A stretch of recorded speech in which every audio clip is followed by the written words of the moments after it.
ক্ষেত থেকে কচু তুলেই কাঁচা খাচ্ছেন নিউটন মণ্ডল। গত ৩ বছর ধরে নিউটন চাষ করছেন এই কচু। স্বাদ মিষ্টি হওয়ায় কুসুম রঙের এই কচু রান্না করে খাওয়ার পাশাপাশি কাঁচা চিবিয়ে আচার বানিয়ে সালাদ হিসেবেও খাওয়া যায়, এমনকি কাঁচাই খাওয়া যায় কচুর পাতাও।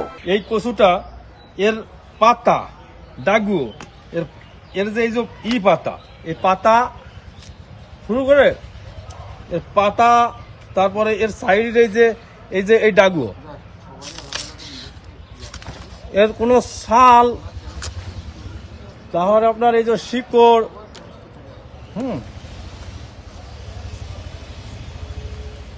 এর কোনোটাই আছে গাল ধরে না। Introducing High Class by Akij Port. ২০২২ সালে উপজেলা কৃষি অফিসের মাধ্যমে ২০ শতক জমিতে প্রদর্শনী প্লট হিসেবে চাষ শুরু করেন থাই অগ্নিশ্বর নামের এই আজব কচু।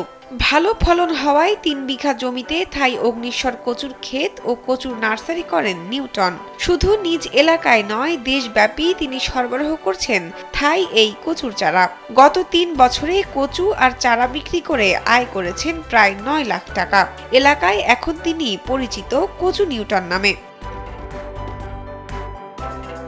নিউটন জানান, এক একটি থাই অগ্নিশ্বর কচু প্রায় ৩৫ থেকে ৫০ কেজি পর্যন্ত ওজন হয়ে থাকে।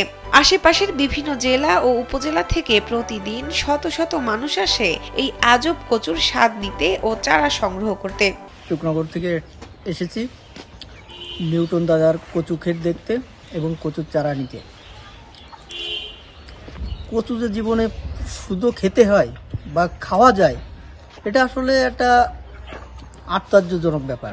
আমি ইউটিউবের মাধ্যমে জানতে পারলাম যে নিউটন দাদা এখানে এক বিকল্প এক কচু আবিষ্কার করছেন, যেটা কাঁচা খাওয়া যায়। আমি সেটা দেখে উদ্বুদ্ধ হয়ে নিজে দেখতে আসছি, অ্যাজ ওয়েল অ্যাজ আমার যদি পছন্দ আমি কিছু তারা নিয়ে যাব, এই জন্য আমার আশা।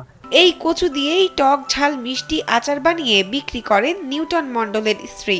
এটা কচুর আচার আমি বাড়িতেই তৈরি করি। এটা টক ঝাল মিষ্টি কচুর আচার। এটা আমি নিউটন সাহেবের ওয়াইফ।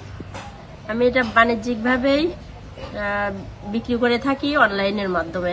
খুলনার ডুমুরিয়া উপজেলার কৃষি কর্মকর্তা মোহাম্মদ ইনসাদ ইবনে আমিন জানান, নিউটন মণ্ডল প্রায় ১৯ বছর ধরে বিভিন্ন জাতের কচু চাষ করছেন। থাই অগ্নিশ্বর জাতের কচুর প্রথম প্রদর্শনী প্লট হিসাবে নিউটন মণ্ডলকে দেওয়া হলে তিনি এই কচু চাষে ব্যাপক সাফল্য পান। আর্থিকভাবে লাভজনক হওয়ায় এই কচু চাষে এখন অনেকেই ঝুঁকছেন। কচু নিউটন সহ অনেক আমাদের কৃষি উদ্যোক্তাদের মাধ্যমে এর চারা উৎপাদন করাটা আমরা চেষ্টা করছি। এই কচু চারা উৎপাদনের ক্ষেত্রে কিছু আমাদের আছে যে এটা চোখ লাগে, একটা চোখ দিয়ে আমাদের কচুটা আমরা উৎপাদন করতে পারি, কচুর চারাটা উৎপাদন করতে পারি এবং এক একটা কচু প্রায় আমাদের ৮ থেকে ১০ কেজির উপরে আমাদের ওজন হতে পারে। স্বাদ ও রং ভালো হওয়ায় এই কচুর চাহিদা বাড়ছে সারা দেশে। শাহনাজ পারভিন, কালবেলা।